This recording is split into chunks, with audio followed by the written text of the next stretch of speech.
Assalamualaikum warahmatullahi wabarakatuh. Semangat pagi, apa kabar adik-adik semuanya?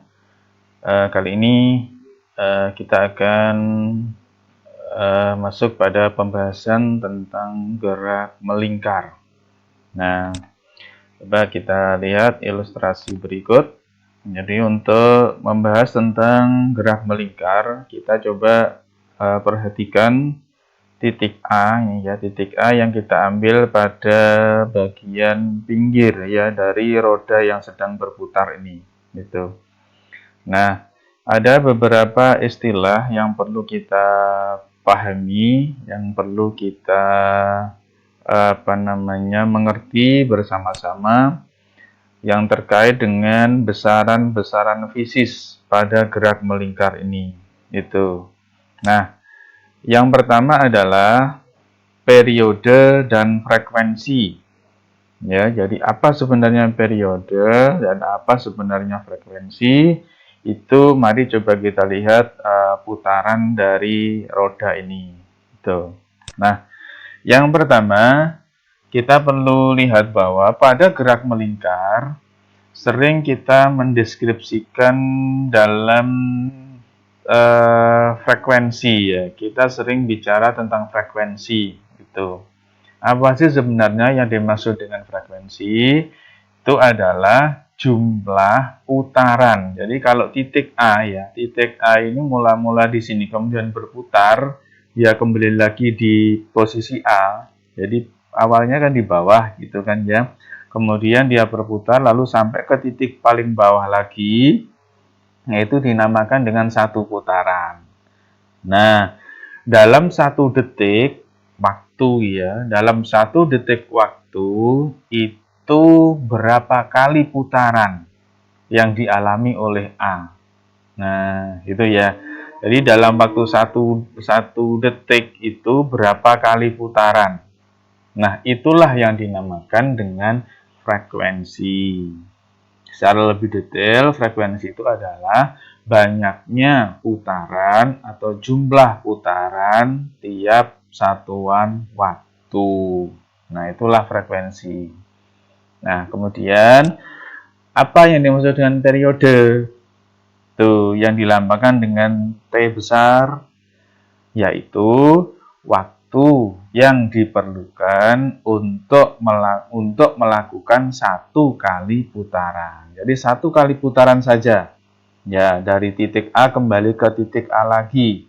Itulah yang dinamakan dengan periode, yang dilambangkan dengan T besar. Nah, bagaimana hubungan antara frekuensi dan periode? Nah, kita bisa lihat ini bahwa frekuensi itu adalah seper dari T besar. Ya, seper periode. Nah, gitu, dan sebaliknya juga kita bisa rubah bahwa periode itu adalah 1/frekuensi. Gitu. Frekuensi dalam satuan hertz, kemudian periode dalam satuan sekon. Nah, coba kita lihat lagi. Nih, kalau kita melihat ya suatu titik, katakan titik A ini ya, titik A berputar. Nah, ke arah sana. Kalau kita nyebut ini, kita sebut putaran A ke sana, ini kan berlawanan ya, berlawanan dengan arah putaran jarum jam gitu, titik A ini. Nah, pada satu putaran ya, jadi dari titik A muter ke sana kembali ke titik A lagi, itu ternyata dia menempuh lintasan linier ya, lintasan linier sepanjang satu kali keliling lingkaran. Nah, jadi lintasan liniernya berupa keliling lingkaran. Gimana keliling lingkaran? Yaitu 2pi dikali dengan jari-jarinya. Yaitu 2πr kan gitu. Itu adalah keliling lingkaran. Nah, kita lanjutkan ya. Ada istilah yang disebut sebagai kecepatan linier yang dilambangkan dengan V ini. Ya, kecepatan linier itu arahnya selalu tegak lurus dengan jari-jari lingkaran. Ya, tegak lurus dengan jari-jari lingkaran. Ini adalah V kecil. yang kita sebut sebagai kecepatan linier. Nah, kalau ada kesebandingan dengan di awal sudah kita bahas yang namanya gerak lurus beraturan, bahwa V itu adalah S per T kan gitu dulu ya. Bahwa kecepatan itu adalah jarak atau lintasan dibagi dengan waktu.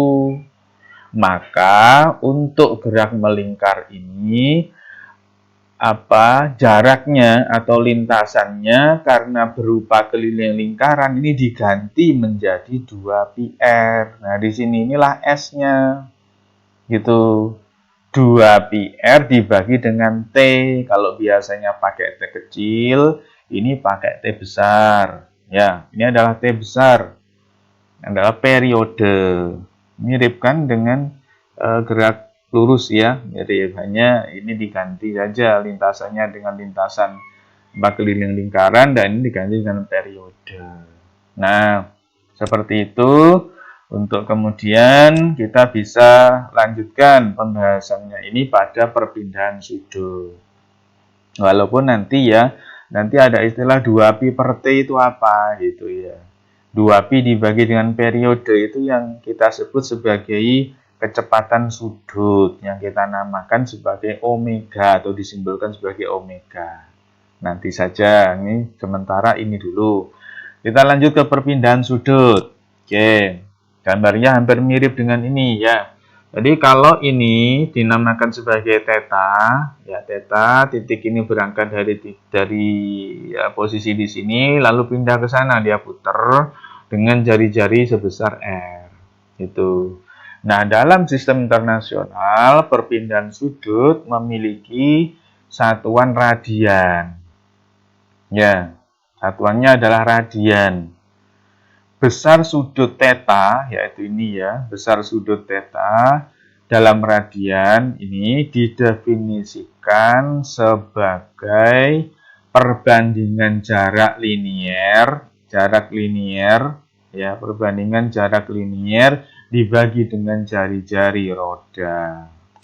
Nah, kalau kita rumuskan jadinya begini, bahwa theta itu adalah jarak liniernya ini dibagi dengan R. Theta sama dengan S per R dalam satuan radian. Ini adalah jarak linier. Nah, kita lanjut ke bawah. Kalau ini nanti tandanya positif, itu artinya arah perputarannya itu adalah berlawanan dengan arah putaran jarum jam. Nih, jadi theta nanti kalau punya tanda positif nantinya dia mesti muternya dengan berlawanan dengan arah putaran jarum jam. Sementara kalau dia punya tanda negatif adalah sebaliknya. Dia akan berputar dengan arah sama dengan putaran jarum jam. Ingat-ingat ini. Nah, di sini ya 2πr-nya, 2πr akibatnya di sana. Oke. Jadi ini untuk awal perkenalan besaran-besaran fisis yang ada di gerak melingkar. Kita akan ketemu lagi pada tutorial berikutnya.